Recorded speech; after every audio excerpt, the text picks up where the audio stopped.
आज़ादी की लड़ाई के वक्त जब विदेशी कपड़ों की होली जलाई जा रही थी, तब कैसे एक सुहागन को अपनी सुहाग यानी शादी की साड़ी से मोह सताने लगा। कैसे उस साड़ी को भारी मन से उसने विदेशी कपड़ों की। मैं हूँ शोभा शर्मा, आपको सुना रही हूँ सुहाग की साड़ी।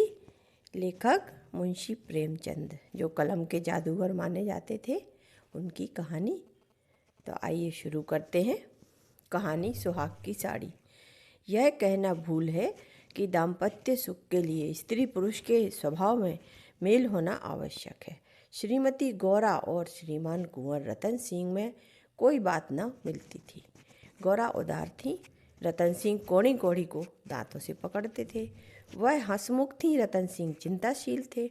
वह कुल मर्यादा पर जान देती थी, रतन सिंह इसे आडंबर समझते थे।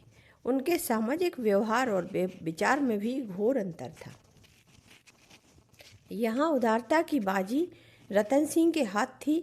गौरा को सहभोज से आपत्ति थी, विधवा विवाह से घृणा और अछूतों के प्रश्न से विरोध। रतन सिंह इन सभी व्यवस्थाओं के अनुमोदक थे। राजनीतिक विषयों में यह विभिन्नता और भी जटिल थी। गौरा वर्तमान स्थिति को अटल, अमर, अपरिहार्य समझती थी, इसलिए वह नरम गरम, स्वराज्य, होम रूल आदि सभी से विरक्त थीं। कहती, ये मुट्ठी भर पढ़े लिखे आदमी क्या बना लेंगे, एक जना कहीं भाड़ फोड़ सकता है। रतन सिंह पक्के आशावादी थे। राजनीतिक सभा की पहली पंक्तियों में बैठने वाले, कर्म क्षेत्र में सबसे पहले कदम उठाने वाले, स्वदेश व्रतधारी और बहिष्कार के पूरे अनुयायी, इतनी विषमताओं पर भी उनका दाम्पत्य जीवन सुखमय था। कभी कभी उनमें मतभेद अवश्य हो जाता था, पर वे समीर के हल्के झोंके होते थे, जो स्थिर जल को हल्की हल्की लहरों से आभूषित कर देते थे। वे प्रचंड झोंके नहीं होते थे जिनसे कि सागर विप्लव क्षेत्र बन जाए। थोड़ी सी सदिच्छा सारी विषमताओं और मतभेदों का प्रतिकार कर देती थी। यह वह समय था जब विदेशी कपड़ों की होलियां जलाई जा रही थीं। स्वयं सेवकों के जत्थे भिखारियों की भांति द्वारों पर खड़े खड़े विलायती कपड़ों की भिक्षा मांगा करते थे, और ऐसा कदाचित ही कोई द्वार था जहां उन्हें निराश होना पड़ता हो। खद्दर और गाढ़े के दिन फिर गए थे। नयन सुख नयन दुख में परिवर्तित हो गया था। मलमल और तंजेब तनवेद हो गए थे। रतन सिंह ने आकर गौरा से कहा, लाओ अब सब विदेशी कपड़े संदूक से निकाल दो, दे दूं। गौरा ने कहा, अरे तो इसी घड़ी कोई साइत्य निकली जाती है क्या, फिर कभी दे देना। रतन ने कहा, वाह, लोग द्वार पर खड़े कोलाहल मचा रहे हैं और तुम कहती हो फिर कभी दे देना। गौरा ने कहा, लो तो यह कुंजी ले लो, निकाल कर दे दो, मगर यह सब है लड़कों का खेल। घर फूकने से स्वराज्य न कभी मिला है न मिलेगा। रतन ने कहा, मैंने कल ही तो इस विषय पर तुमसे घंटों माथापच्ची की थी और उस समय तुम मुझसे सहमत हो गई थी। आज तुम फिर वही शंकाएं करने लगी। गौरा ने कहा, मैं तो तुम्हारे अप्रसन्न हो जाने के डर से चुप हो गई थी। रतन सिंह ने फिर कहा, अच्छा, शंकाएं फिर कर लेना, इस समय जो करना है वह करो। गौरा ने कहा, लेकिन मेरे कपड़े तो न लोगे। रतन ने कहा, सब देने पड़ेंगे, विलायत का एक सूत भी रखना मेरे प्रण को भंग कर देगा। इतने में राम टहल साइस ने बाहर से पुकारा, सरकार, लोग जल्दी मचा रहे हैं, कहते हैं अभी कई मोहल्लों का चक्कर लगाना है, कोई गाढ़े का टुकड़ा हो तो मुझे भी मिल जाए, मैंने तो अपने सभी कपड़े दे दिए। तभी केसर मेहरी कपड़ों की एक गठरी लेकर बाहर जाती हुई दिखाई दी। रतन सिंह ने पूछा, क्या तुम भी अपने कपड़े देने जाती हो? केसर ने थोड़ा शर्माते हुए संकोच से कहा, हाँ सरकार, जब पूरा देश बहिष्कार कर रहा है तो मैं कैसे पहनूं? रतन सिंह ने गौरा की ओर आदेशपूर्ण नेत्रों से देखा। अब वह विलंब न कर सकी। लज्जा से सिर झुकाए संदूक खोलकर कपड़े निकालने लगी। एक संदूक खाली हो गया तो उसने दूसरा संदूक खोला। दूसरे ऊपर सबसे ऊपर एक सुंदर रेशमी सूट रखा हुआ था, जो कुंवर साहब ने किसी अंग्रेजी कारखाने में सिलाया था। गौरा ने पूछा, क्या यह सूट भी निकाल दूं? रतन ने कहा, हाँ हाँ, इसे किस दिन के लिए रखोगी? गौरा का मन विचलित हुआ। यदि मैं यह जानती कि इतनी जल्दी हवा बदलेगी तो कभी यह सूट न बनवाने देती। मेरे सारे रुपयों का खून हो गया। रतन सिंह ने कोई उत्तर न दिया। तब गौरा ने अपना संदूक खोला और नाराज़गी और जलन के मारे स्वदेशी विदेशी सभी कपड़े निकाल निकाल कर बाहर फेंकने लगी। वह आवेश प्रवाह में आ गई थी। उनमें कितनी ही बहुमूल्य फैंसी जैकेट और साड़ियाँ थीं जिन्हें किसी समय पहनकर वह फूल ही न समाती थी। वैसे भी स्त्रियों को कपड़ों का, गहनों का अधिक मोह होता है। बाज बाज साड़ियों के लिए तो उसे रतन सिंह से बार बार तकाजे करने पड़े थे, पर इस समय सबकी सब आंखों में खटक रही थीं। रतन सिंह उसके भावों को ताड़ रहे थे। स्वदेशी कपड़ों का निकाला जाना उन्हें भी अखर रहा था, पर इस समय उन्होंने चुप रहने में ही कुशल समझी। तिस पर भी दो एक बार वाद विवाद की नौबत आ गई। एक बनारसी साड़ी के लिए तो वह झगड़ बैठे। उन्होंने कहा, यह तो स्वदेशी है, इसे क्यों फेंक रही हो? उसे गौरा के हाथों से छीन लेना चाहा, पर गौरा तो नाराज बैठी थी। उसने निकाल ही फेंकी। सहसा संदूक में से एक केसरिया रंग की तंजेब की साड़ी निकल आई, जिस पर पक्के आंचल और पल्ले टके हुए थे। गौरा ने उसे जल्दी से लेकर अपनी गोद में छिपा लिया। रतन सिंह ने पूछा, यह कैसी साड़ी है? गौरा ने कहा, कुछ नहीं, तंजेब की साड़ी है, आंचल पक्का है। रतन ने कहा, तंजेब की है तब तो जरूर ही विलायती होगी, इसे अलग क्यों रख लिया? क्या वह इन बनारसी साड़ियों से भी अच्छी है? गौरा ने कहा, अच्छी तो नहीं है, पर मैं इसे न दूंगी। रतन ने कहा, वाह, विलायती चीज़ों को मैं न रखने दूंगा, लाओ इधर। गौरा ने कहा, नहीं, मेरी खातिर इसे रहने दो। रतन ने फिर कहा, तुमने मेरी खातिर एक भी चीज़ न रखी, मैं क्यों तुम्हारी खातिर करूं? गौरा ने अनुनय की, पैरों पड़ती हूँ, जिद ना करो।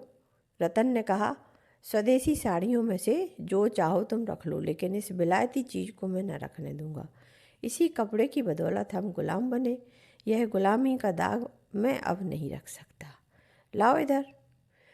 गौरा ने फिर अनुनय की, मान जाओ ना। जब रतन ना माने तो गौरा ने फिर तेजी से कहा, मैं इसे न दूंगी, एक बार नहीं 1000 बार कहती हूँ, ना दूंगी ना दूंगी। रतन ने फिर कहा, मैं इसे लेकर छोड़ूंगा, इस गुलामी के पटके को, इस दासत्व के बंधन को किसी तरह न रखूंगा। गौरा ने फिर कहा, नाहक जिद करते हो। रतन न माने, आखिर तुमको इससे इतना प्रेम क्यों है? गौरा ने कहा, तुम तो बाल की खाल निकालने लगते हो, इतने कपड़े थोड़ी हैं, इतने सारे कपड़े हैं, एक साड़ी रखी ली तो क्या? रतन ने कहा, तुमने अभी तक इन होलियों का आशय ही नहीं समझा तब। गौरा ने कहा, खूब समझती हूँ, सब ढोंग है, 4 दिन में जोश ठंडा पड़ जाएगा। रतन ने कहा, तुम केवल इतना बता दो कि यह साड़ी तुम्हें क्यों इतनी प्यारी है, शायद मैं मान जाऊं। गौरा ने बताया, यह मेरी सुहाग की साड़ी है ना। रतन जरा देर सोच कर बोले, तब तो मैं इसे कभी न रखूँगा। मैं विदेशी वस्त्र को यह शुभ स्थान दे ही नहीं सकता। इस पवित्र संस्कार का यह अपवित्र स्मृति चिन्ह घर में क्यों रखूं? मैं इसे सबसे पहले होली की भेंट करूंगा। लोग कितने हतबुद्धि हो गए थे कि ऐसे शुभ कार्यों में भी विदेशी वस्तुओं का व्यवहार करने में संकोच न करते थे। मैं तो इसे अवश्य होली में दूंगा। गौरा ने फिर मनाया, कैसा अपशगुन मुँह से निकालते हो? रतन ने कहा, ऐसी सुहाग की साड़ी घर में रहना ही अपशकुन, अमंगल, अनिष्ट और अनर्थ है। गौरा ने फिर मनाया, यूँ चाहे जबरदस्ती छीन ले जाओ, पर खुशी से तो ना दूंगी, ना दूंगी। रतन ने फिर कहा, तो फिर मैं जबरदस्ती ही करूँगा, मजबूरी है। यह कहकर वह लपके कि गौरा के हाथों से साड़ी छीन लूँ, लेकिन गौरा ने उसे मजबूती से पकड़ लिया और रतन की ओर कातर नेत्रों से देखकर कहा, तुम्हें मेरे सिर की कसम। केसर मेहरी बोली, बहू जी की इच्छा है तो रहने दीजिए ना। रतन सिंह के बढ़े हुए हाथ रुक गए, मुख मलिन हो गया, उदास होकर बोले, मुझे अपना व्रत तोड़ना पड़ेगा, प्रतिज्ञा पत्र पर झूठे हस्ताक्षर करने पड़ेंगे, खैर यही सही। शाम हो चुकी थी। द्वार पर स्वयं सेवक गण शोर मचा रहे थे। कुंवर साहब जल्दी आइए, श्रीमती जी से भी कह दीजिए हमारी प्रार्थना स्वीकार करें, बहुत देर हो रही है, जल्दी कपड़े दे दीजिए। उधर रतन सिंह असमंजस में पड़े हुए थे कि प्रतिज्ञा पत्र पर झूठे हस्ताक्षर कैसे करूं? विदेशी वस्त्र घर में रखकर स्वदेशी व्रत का पालन क्यों कर होगा? आगे कदम बढ़ा चुका हूं तो पीछे तो नहीं हट सकता, लेकिन प्रतिज्ञा का अक्षरशः पालन करना अभीष्ट भी तो नहीं, केवल उसके आशय पर लक्ष्य रहना चाहिए। इस विचार से मुझे प्रतिज्ञा पत्र पर हस्ताक्षर करने का पूरा अधिकार है। त्रिहट के सामने किसी की नहीं चलती। यूँ चाहूँ तो एक ताने में काम निकाल सकता हूँ, पर उसे बहुत दुख होगा। बड़ी भावुक है ना, उसके भावों का आदर करना मेरा कर्तव्य है। गौरा भी इधर चिंता में डूबी हुई बैठी थी। सुहाग की साड़ी सुहाग का चिन्ह है, उसे आग दे देना कितनी अपशकुन की बात होगी। ये कभी कभी बालकों की भांति जिद करने लगते हैं, अपनी धुन में किसी की सुनते ही नहीं। बिगड़ती हैं तो मानो मोह ही नहीं सीधा होता। लेकिन वे बेचारे भी तो अपने सिद्धांतों से मजबूर हैं, झूठ से उन्हें घृणा है। प्रतिज्ञा पत्र पर झूठी स्वीकृति लिखनी पड़ेगी तो उनकी आत्मा को बड़ा ही दुख होगा। घोर धर्म संकट में पड़े बैठे होंगे। यह भी तो नहीं हो सकता कि सारे शहर में स्वदेशानुरागियों के सिरमौर बनकर उस प्रतिज्ञा पत्र पर हस्ताक्षर करने से आनाकानी करें। कहीं मुँह दिखाने को जगह न रहेगी। लोग समझेंगे बना हुआ है, पर शकुन की चीज़ मैं कैसे दे दूँ? इतने में उसने राम टहल साइस को सिर पर कपड़ों का गट्ठर लिए बाहर जाते देखा। केसर मेहरी भी एक गट्ठर सिर पर रखे हुए थी। पीछे पीछे रतन सिंह हाथ में प्रतिज्ञा पत्र लिए जा रहे थे। उनके चेहरे पर ग्लानि की झलक थी, जैसे कोई सच्चा आदमी झूठा गवाही देने जा रहा हो। गौरा को देखकर उन्होंने आंखें फेर ली और चाहा कि उसकी निगाह बचाकर निकल जाऊं। गौरा को ऐसा जान पड़ा कि उनकी आंखें डबडबाई हुई हैं। वह राह रोक कर बोली, जरा सुनते तो जाओ। रतन बोले, जाने दो, परेशान ना करो, लोग बाहर खड़े हैं। उन्होंने चाहा कि पत्र को छिपा लूं, पर गौरा ने उसे उनके हाथ से छीन लिया। उसे गौर से पढ़ा और एक क्षण चिंतामग्न रहने के बाद बोली, वह साड़ी भी लेते जाइए ना। रतन बोले, रहने दो, अब तो मैंने झूठ लिख ही दिया है। गौरा बोली, मैं क्या जानती थी कि तुम ऐसी कड़ी प्रतिज्ञा कर रहे हो। रतन ने कहा, यह तो मैं तुमसे पहले कह चुका हूँ। गौरा ने कहा, मेरी भूल थी, क्षमा कर दो, इसे लेते जाओ। रतन ने फिर कहा, जब तुम इसे देना अपशकुन समझती हो तो रहने दो, तुम्हारी खातिर थोड़ा सा झूठ बोलने में मुझे कोई आपत्ति नहीं है। गौरा ने फिर कहा, नहीं नहीं, लेते जाओ, अमंगल के भय से तुम्हारी आत्मा का हनन नहीं करना चाहती। यह कहकर उसने अपनी सुहाग की साड़ी उठाकर पति के हाथों में रख दी। रतन ने देखा, गौरा के चेहरे पर एक रंग आता है, एक रंग जाता है, जैसे कोई रोगी अंतरस्थ विषम वेदना को दबाने की चेष्टा कर रहा हो। उन्हें अपनी अहृदयता पर लज्जा आई। हाँ, केवल अपने सिद्धांत की रक्षा के लिए, अपनी आत्मा के सम्मान के लिए मैं इस देवी के भावों का वध कर देता हूँ। यह अत्याचार है। साड़ी गौरा को देकर बोले, तुम इसे रख ही लो, मैं प्रतिज्ञा पत्र को फाड़े डालता हूँ। गौरा ने दृढ़ता से कहा, तुम न ले जाओगे तो मैं खुद जाकर दे कर आऊँगी। रतन सिंह विवश हो गए, साड़ी ली और बाहर चले गए। उसी दिन से गौरा के हृदय पर एक बोझ सा रहने लगा। वह दिल बहलाने के लिए नाना उपाय करती, जलसों में भाग लेती, सैर करने जाती, मनोरंजक पुस्तकें भी पढ़ती, यहाँ तक कि कई बार नियम के विरुद्ध थिएटरों में भी गई। किसी प्रकार अमंगल की कल्पना को शांत करना चाहती थी, पर यह आशंका थी कि एक मेघमंडल की भांति उसके हृदय पर छाई ही रहती थी।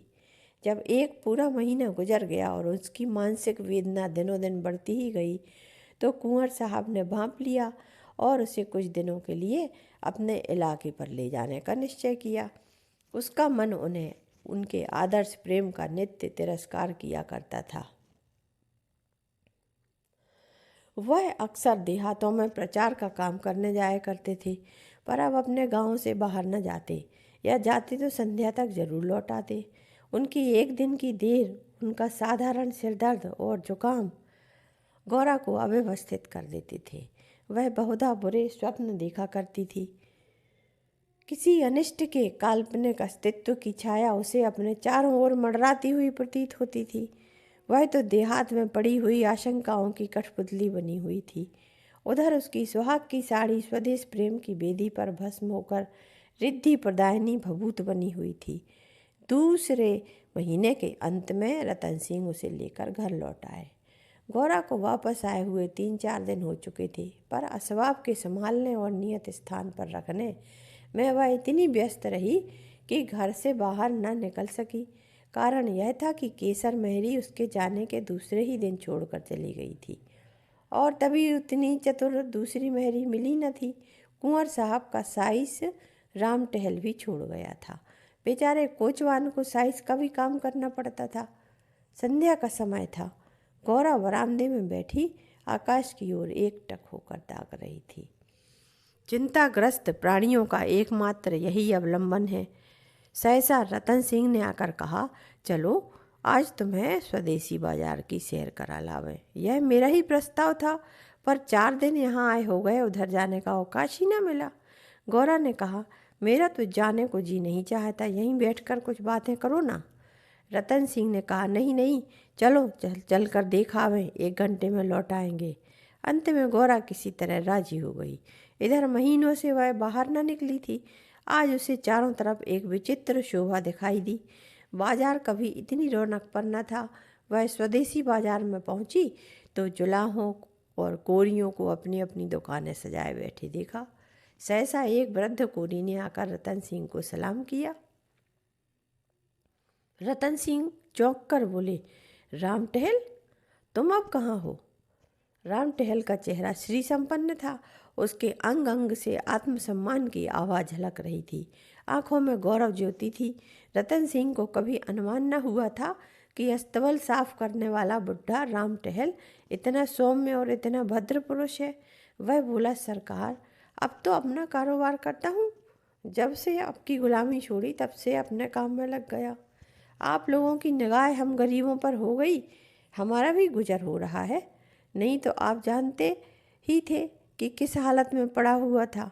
जात का कोरी हूँ, पर पापी पेट के लिए चमार बन गया था। रतन ने कहा, तो भाई अब मुँह मीठा कराओ। यह बाजार लगाने की मेरी ही सलाह थी। बिक्री तो अच्छी होती है ना? राम टहल ने कहा, हाँ सरकार, आजकल खूब बिक्री हो रही है। माल तो हाथों हाथ उठ जाता है। यहाँ बैठते हुए 1 महीना हो गया है, पर आपकी कृपा से लोगों उसके 4 पैसे जो ऋण चढ़ गए थे वे सब मुक्त हो गए। भगवान की दया से रूखा सूखा भोजन भी दोनों समय मिल जाता है, और क्या चाहिए। मालकिन की सुहाग की साड़ी का होली में आना कहिए और बाजार का चमकना कहिए। लोगों ने कहा, जब इतने बड़े आदमी होकर ऐसी शकुन की चीज़ की परवाह नहीं करते तो फिर हम विदेशी कपड़े घर में क्यों रखें। जिस दिन होली जली थी उसके 2-3 दिन पहले ही सरकार इलाके पर चले गए थे। उसके पहले भी सरकार कई दिनों तक घर से बहुत कम निकलते थे। मैं तो यही कहूँगा कि यह सारी माया उसी सुहाग की साड़ी की है। इतने में एक अधेड़ स्त्री गौरा के सामने आकर बोली, बहू जी, मुझे भूल तो नहीं गई? गौरा ने सिर उठाया तो सामने केसर मेहरी खड़ी थी। वह सुंदर साड़ी पहने हुए थी, हाथ पैर में मामूली गहने भी थे, चेहरा खिला हुआ था। स्वाधीन जीवन का गौरव एक एक भाव से प्रस्फुटित हो रहा था। गौरा ने कहा, इतनी जल्दी भूल जाऊंगी? अब कहाँ हो? हमें लौटने भी न दिया और बीच में ही चलती बनी। केसर ने कहा, क्या करूं सरकार, अपना काम चलते देखकर सबर न हो सका। जब तक रोजगार न चलता था तब तक लाचारी थी। पेट के लिए सेवा टहल कर्म कुकर्म सभी करना पड़ता था। अब आप सभी लोगों की दया से हमारे भी दिन लौटे हैं। अब दूसरा काम नहीं किया जाता। अगर बाजार का यही रंग रहा तो अपनी कमाई खाए न चुकेगी। यह सब आपकी साड़ी की ही महिमा है। उसकी बदौलत हम गरीबों के कितने ही घर बस गए। 1 महीना पहले इन दुकान वालों में से किसी को रोटियों का ठिकाना न था।